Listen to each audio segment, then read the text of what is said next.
Hi there, just read this disclaimer please. This evening I'm going to start my moving of the Fundsmith fund from being the fund itself into me just doing like a rough approximation of the fund with a couple of tweaks. Like I've taken a few companies out of it and I've added a few companies into it. I mean, the main reason is the fund only has 30-ish holdings. Their whole investment philosophy is about not doing much trading, and also it's got a really high fee. It's 0.95% fee, which has a knock-on effect on the returns, but also it has a knock-on effect on the volatility of the dividend, which is only small, but it would be nice if it was less volatile, because the 0.95% fee all comes from the dividend. So because of that, it's like gearing on a house. A 5% increase in the dividend results in 100% change in the dividend we get paid. But on the downside, even a small 1% decrease results in a 20% decrease in our dividend. And if we do a 5% decrease, it's wiped out completely. That is a minor part of it, to be honest. But as someone who's retired, hopefully, I kind of like it to be smooth, not these big fluctuations in the dividend. And also, it's a bit of fun, something for me to think about. I have a quiet life, don't have much to do, so doing stuff like this is fun. So at the moment, Fundsmith is all in my ISA. I'm keeping it in the ISA, obviously, but it's going to be in the Trading 212 ISA, the last video I made.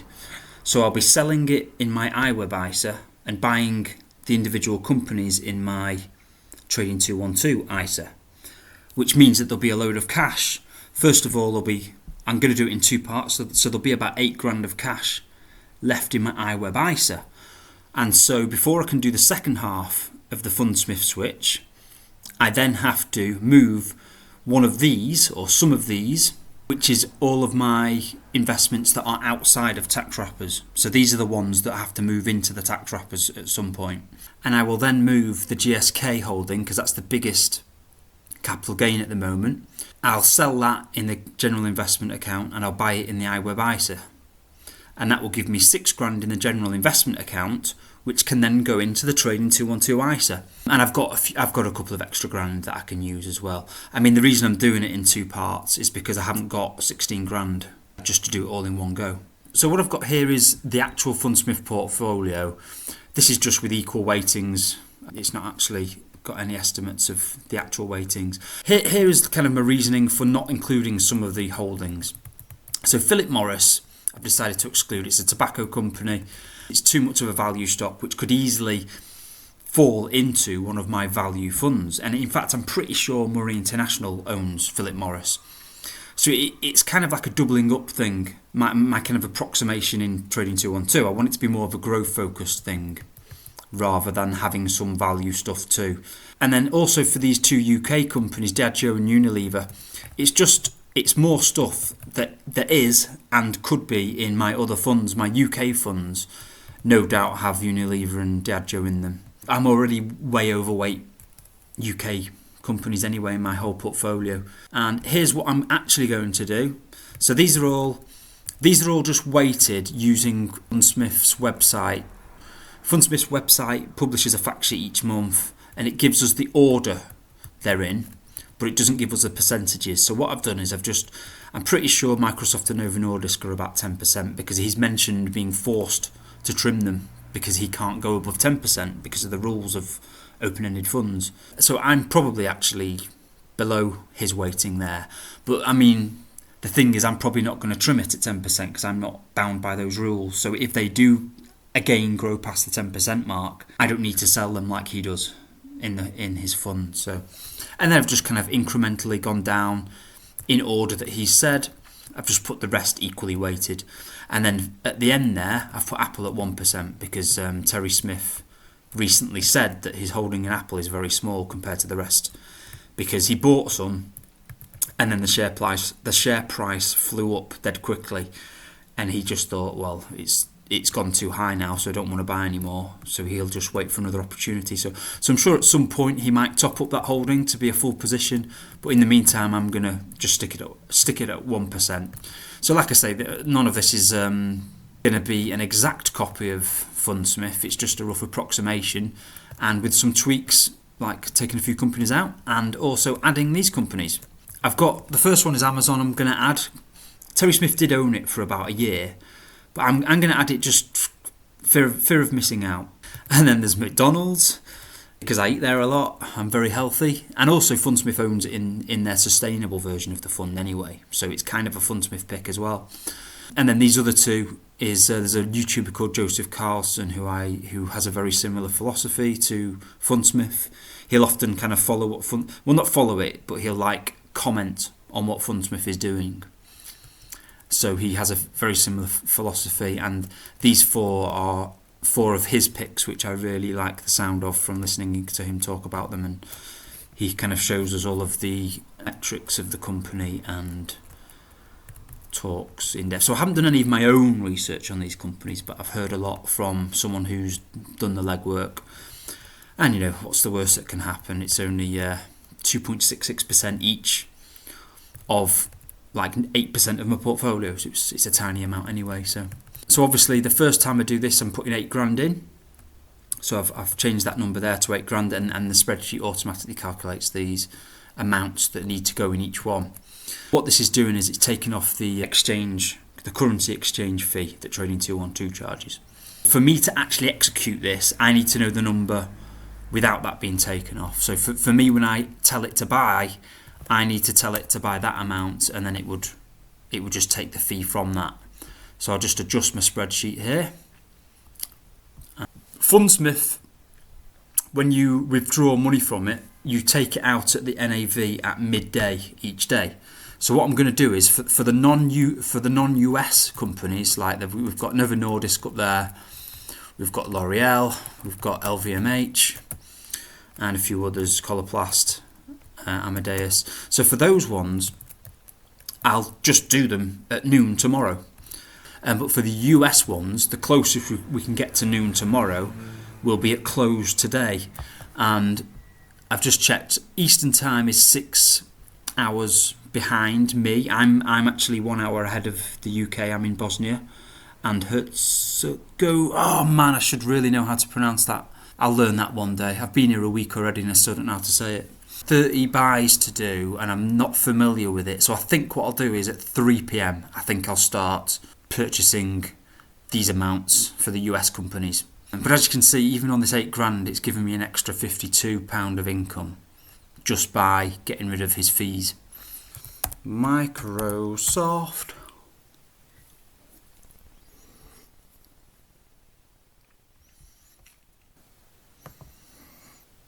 Just going to buy it at the market value. Okay, so you can select number of shares or value. Value is what I want, obviously. And it gives you an estimate of how many shares that'll be. I guess that's just an estimate, because 640. So the FX fee is 96 pence. Okay, so I guess we just send buy order.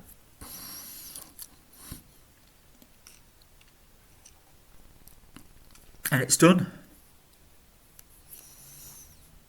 So I guess now we go out of there and we go in there. I don't like the way it's displaying it. Why can't I see a easy summary of my portfolio? Oh, it's all on the left hand side. That's stupid. Show us more information and use more of the screen. Okay, as I said earlier, I don't like the interface, but it doesn't matter, because once I've made the investments, I use Google Sheets to monitor them. I don't log in unless I actually want to do some moves. Now this is a difficult one. I'm just going to end up buying two different ones, I think, because if we search for Novo Nordisk, there isn't the home countries one, and there's these ADRs. What are they called? What does that stand for? American Deposit. I used to know American Depository. Basically, they're not real shares. They're just a way of buying them in the US. It seems to be fluctuating in price. Let's see if this works. I'm not sure this is going to work straight away because the underlying stock isn't being traded at the moment. But maybe it will because it's on the American market, this ADR, isn't it? Okay, so it worked. That's good. Not quite sure what order they're sorting here. Yeah, it's showing everything. Oh, it's doing it alphabetically, isn't it? I want it to be done by size. I think there's more than one. I don't know what the ticker is for the other one though. Google shares to buy.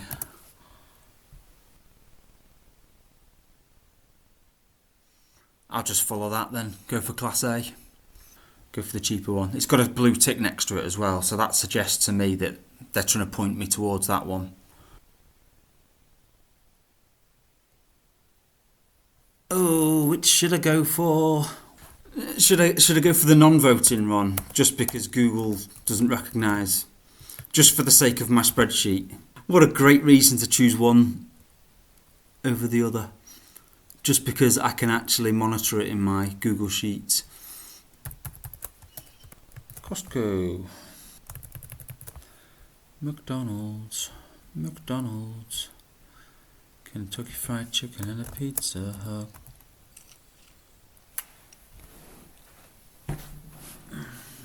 Okay, so that's done all the American ones. Now what I should do is just check that I've got about the right amount of cash left over for what I need to buy. 1425.6. 1425. Okay, exactly. It's worked exactly right. Okay, cool. All done. Pretty easy. Okay, so I need to sell some Fundsmith today at noon. So I've put in this sell order of 1,260 units. I've got like 25 grand in Fundsmith, but for some reason they won't let you specify an amount of money you want back. You have to specify a quantity. Even though I've got plenty of leeway, so even if Fundsmith's price rose by 10-20%, I'd still have enough. So I did an estimate of today's price, which is obviously 24 hours after this number here. So to get 8 grand, I do 8,000 divided by my estimate of today's price on the 16th of April. And it came to 1259. I must have used a slightly different number, to be honest. So I ended up rounding it down to 1240. Okay, so that's got myself set up to sell at noon. Alright, so these last few should just straddle over 1 PM my time, noon UK time.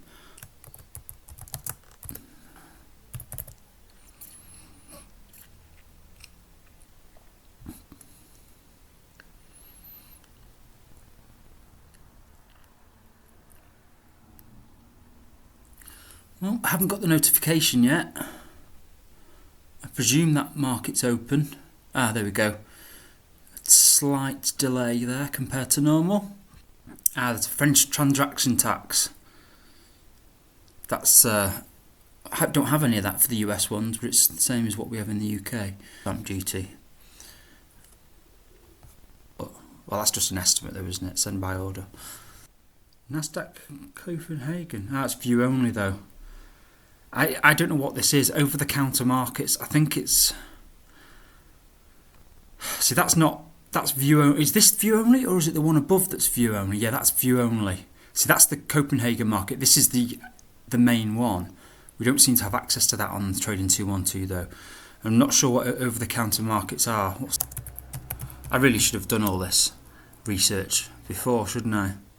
Hell, let's just go for it. Wouldn't be surprised if this took longer.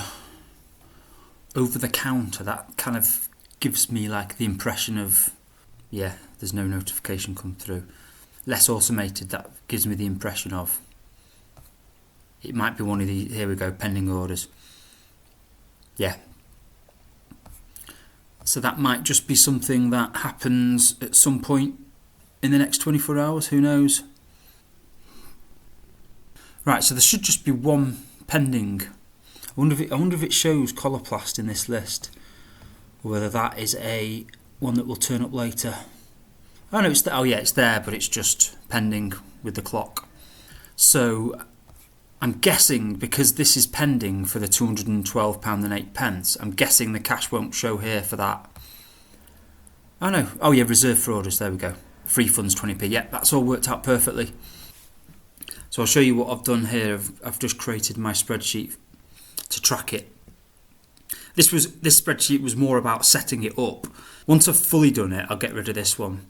But this is tracking the actual holdings that I've got so far. Obviously I need to add the European ones now. Picks up the share price and the change of the day for the share price. It gets the currency.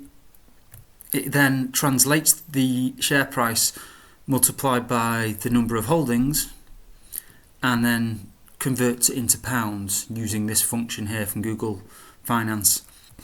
And then it calculates the percentage of this portfolio. And then I've got the dividend per share. It's the yield with the 15% subtracted. Some of them might have a higher percentage subtracted. Like I know the American ones are 15%, but I think all these European ones might even have a higher percentage taken off. So I'll have to adjust the formula there once I've found out.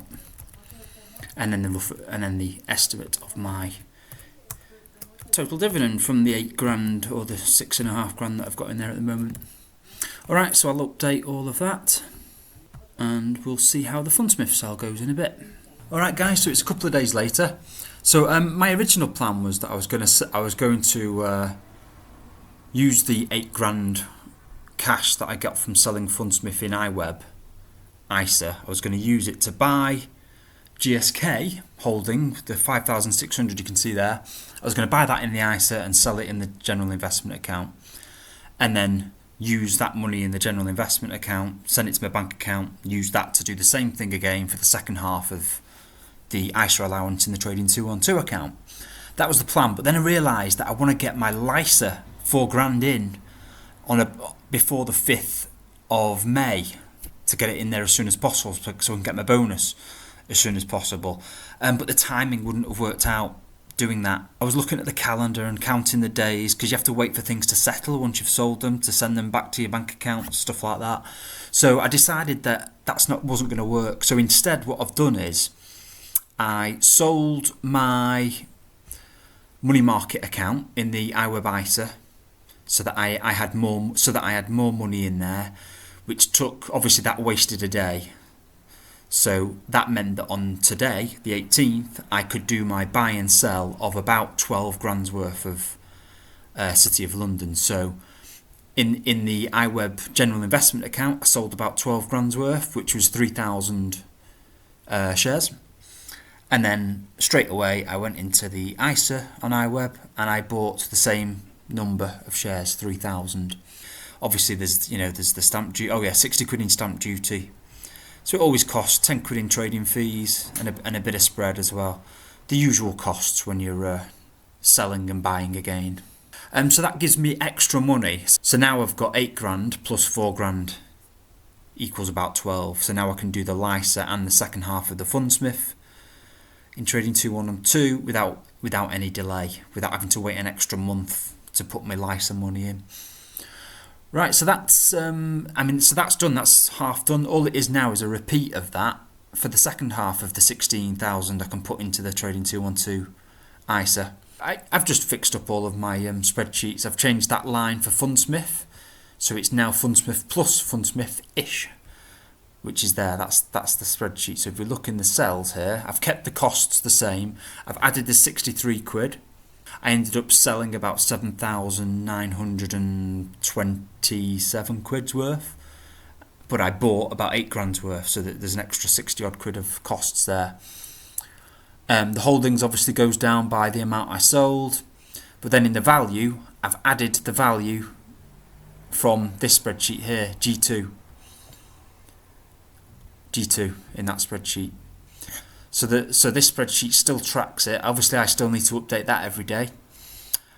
And then in the dividend or the expected dividend, it's picking that up from this spreadsheet here, the Fundsmith-ish one.